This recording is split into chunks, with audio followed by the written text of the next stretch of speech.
So this video is going to be about another web app you can use in conjunction with the Google Classroom or on its own. And it's not necessarily a Google app, but it works really well with Google Classroom. So this app is called Padlet. You can see it over here in the top left. And it's basically a way to visually display information, kind of like a bulletin board is what it reminds me of. And Padlet is totally free on a limited basis. You can do up to 3 different Padlets. But if you wanted to do more, you can always choose to delete a Padlet or archive it. And before you choose these options, you can always save an image of your Padlet or some sort of PDF so that the kids can access it later. And when you archive something, you can always bring it back later if you decide you want to use it again.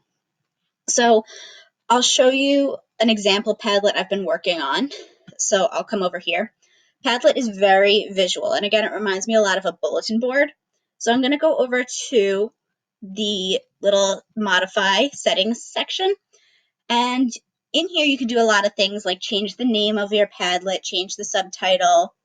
You would, or they call it a description, but you see it over here.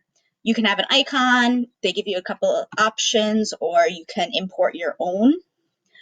It's kind of cool just to personalize. I'll talk about sharing this later, but here's some information to share. You can change the background. I like this cork background because it reminds me of a bulletin board. Color scheme, font, things like that, just make it more visual. And then some technical settings. Attribution, you can see all these posts here are created by me, but if you have students posting on a Padlet, you want to have this on so you can see who posts what. And then you can choose if you want new things at the beginning or the end, if other students can comment on it, if you want to allow reactions, and you have a bunch of different options here. So reactions can be posted by anyone, students or teacher. So that's something you have to consider. Content filtering.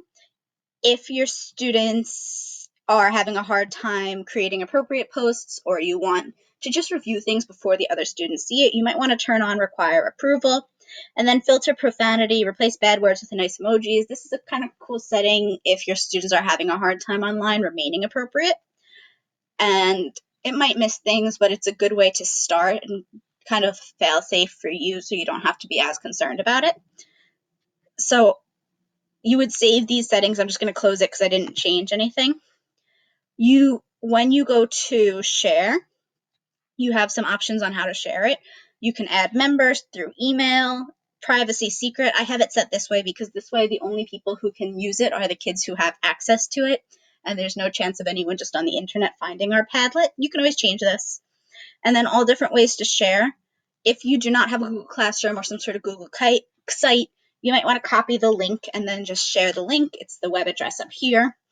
You can also get a QR code if your students have iPads and can just scan the picture of the QR code. That might be a great option. For this case, I'm going to share on my Google Classroom, and it just brings you to, you would have to log in if you're not already logged in, but I am. So it gives me an option to choose what class I want to share it to, and then how I want to share it.